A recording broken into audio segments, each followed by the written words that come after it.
Hello, hello, my friends. Another dedicated candle review for you today. We are starting to review some Halloween candles here. This is going to be the first of two Halloween reviews that I will have up for you guys today. But this fragrance, as you can tell by this super creepy label, is the fragrance Killer Clown. Now, I have made it no secret, you guys, Halloween, not my jam. The holiday, some of these aesthetics, not my vibe. So after I talk about like the packaging and stuff on this one, I do just want to let you guys know that I am going to be turning this candle around because I don't even want to look at this guy for like the next 10 minutes straight while I talk about this fragrance. But full disclosure, you guys, this candle was sent to me in PR by KRINGLE. Very thankful to them for sending me this candle. This is part one of the Halloween launch. There will be 20 fragrances that are available. Those will be launching on August 1st at 12 a.m. That is midnight Eastern Standard Time. So if you are like me and on the West Coast, that will be 9 p.m. on July 31st Pacific Standard Time. And if you're somewhere in between or ahead, just mark your calendars for that time. So let's go ahead and first and foremost talk about the packaging. I know a lot of people love that KRINGLE doesn't typically go cutesy. They definitely embrace the spirit, I would say, or the spookier, dare I say, more demonic side of the Halloween holiday. Again, you guys, I personally am not really comfortable with this label, but I get where they're going here. This is a very, very creepy killer clown. Not my vibe. I guess there's a movie where I'm sure there's lots of movies that, there's scary clowns and stuff. I don't watch any of those movies. I've actually always been that way. I've never liked scary. I don't know. The way I've always looked at it is life is scary enough. Why on earth do I need to watch movies that would scare me? But regardless, for some people, this might be your aesthetic. It is not mine. This is in one of their translucent black vessels, 100% soy wax, 22 ounces of wax. These will retail for $34. And yeah, so what I am going to do is, because I just don't want to look at you. Okay. I just don't want to look at you, guy. Okay. We're just going to turn you over like that for right now. There we go. That's a lot better. So let's go ahead and talk about this fragrance, Killer Clown. This specific candle that I am reviewing has a pour date of June 12th, 2025. The fragrance notes on this candle are top notes of ginger, apple, and fanged fig, mid notes of purplish plum, anise, milky skin. Okay, that's gross. And peach. And then the mid note or the base notes are warm honey, tonka bean, and dark vanilla. Okay, you guys. So this fragrance I had mentioned in my like cold sniff impressions video that I did last week when we were kind of like showcasing all of the fragrances that are going to be available. I mentioned that this fragrance reminded me quite a bit of a reserve fragrance in the KRINGLE lineup, which is Crimson and Clover. Now, I have not had Crimson and Clover in my collection in more than a year. I think I finished that one up about a year ago now, to be honest with you guys, but I do remember liking it. There is definitely a fig note that is present, but this is a very different fragrance than the Velvet Fig that I just reviewed yesterday. That's part of the new fall lineup. I did mention in that review that that fragrance complements this one really well. So if you're somebody who likes to burn more than one fragrance at a time in your home, they are not going to clash. They are actually going to complement each other a little bit more. This one to me has a little bit more complexity to it. While I do smell the fig note at the top, I do get some of those other fruits in there, kind of like an apple and a plum. Now, this is not an apple like a full-on fall apple, like apple heavy, but there's a little bit of sweetness that's being infused into this fragrance from the peach, the apple, the ginger. This is definitely more of a fruity fragrance. Again, not tropical fruities or even like springtime fruits. This is very much keeping in line for me personally with more autumnal types of fruits. It's a very, very nice fragrance. There's a little bit of warmth to it. Those base notes of warm honey, tonka bean, and dark vanilla lend a slight amount of creaminess to this, but this is not as creamy, like I said, as the Velvet Fig candle. There's some aspects of this candle that also reminds me of a Homeworks candle that I've had in the past. If you've ever had the fragrance Bordeaux Fig and raspberry. I had that one in my collection a couple of years ago. That's what this fragrance actually reminds me more of upon burn than it does of crimson and clover. Crimson and clover, if I am recalling correctly, had a little bit more of like an herbal green note mixed with the fig, whereas this to me is definitely more of like I would say like a sweeter autumnal fruit vibe going on. With the fig is definitely still like front and center to my nose. This is definitely more of a unique fragrance.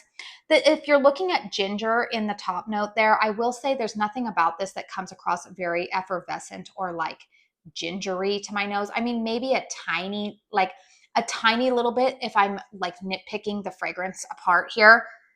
But to me, this is not, this is very nice. This is just very much autumnal fruit to my nose. Again, if you like fig, you'll like this one. But if you don't like a fig note, you would probably want to steer clear of this. But there's a warmth to it, a sweetness in the base of it that I am actually really, really enjoying. But my comparisons, like I would say, I feel like this is kind of like a mashup. It has elements of crimson and clover, the fig note that was in crimson and clover. If you liked that fragrance, I think that this would be a pretty safe bet for you to go ahead and try, as well as if, like I've said, if you've had that Homeworks candle in the past, the Bordeaux fig and raspberry, that this is going to be a fragrance that you like. Overall, you guys, I would actually just say if you're somebody who knows that you like fig fragrances, you're going to like this one. There are some other fruits in here that lend a little bit more of like a oh, I would say like fruity sweetness to this, but again, this is not an overly sweet candied type of fragrance. It's definitely more like autumnal fruit type of scent. Very well done. I've actually been surprised by how much I have really been enjoying this fragrance. Despite my feelings about the label, the fragrance in and of itself, I've actually really been liking. Very similar to how I mentioned yesterday in the Velvet Fig review that I feel like that is a fragrance that is really appropriate for me personally this time of year.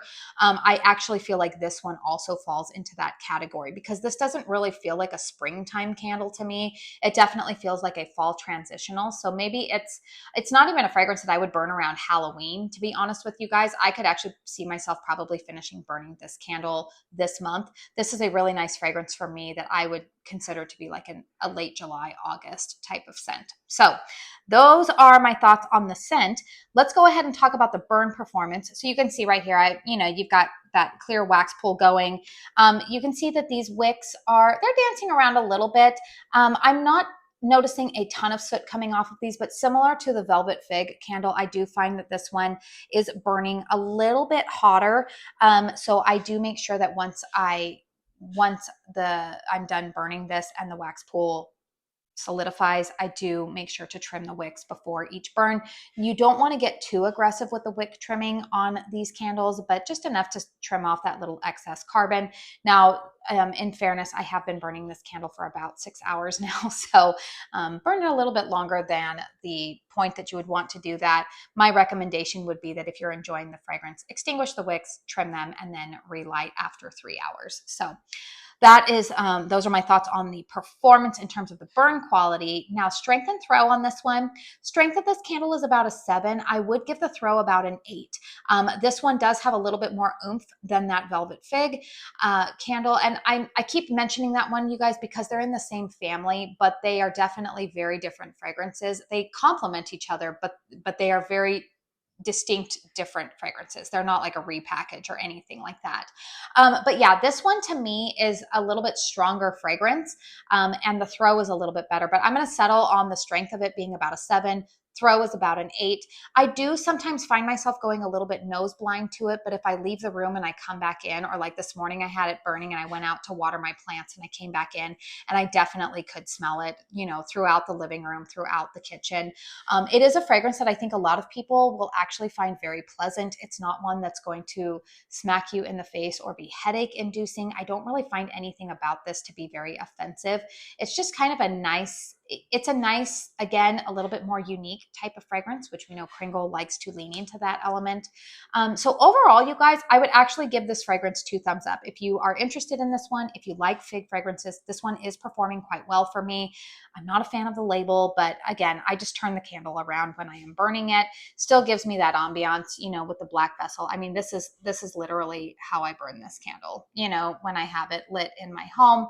So yeah, overall, you guys, if you have your eyes on this one, if you like crimson and clover, you like Bordeaux fig and raspberry, if in general you like fig fragrances, if you picked up the velvet fig and you're looking for something to complement it, then I would say go ahead and put this on your wish list for the Halloween launch. So I do have a discount code with Kringle. It is Katie15. It will save you 15% when these candles become available. Like I said, that will be August 1st, 12 a.m. midnight Eastern Standard Time. My affiliate code is eligible for a commission, so please only use that if you are comfortable doing so. But yeah, you guys, this one definitely does get 2 thumbs up from me, despite the creepy label. Not a fan of the label, but it is what it is. And I know that there's going to be people out there who love it. So that's what Kringle's leaning into. It's their business, it's their marketing. And yeah, that's about it. So let me know in the comment section down below if this one is on your wish list. I don't foresee this one being the highest sellout risk. There's a couple that I think are going to be a little bit higher than this, but this is one that I definitely would recommend. So please hit thumbs up if you found this review helpful. Consider subscribing to my channel if you are new. I should have my review for Chest of Chaos up a little bit later today for you guys.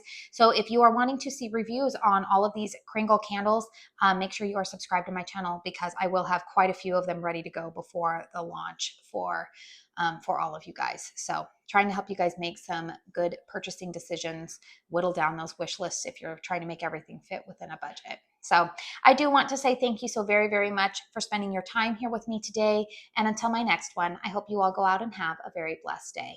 Bye.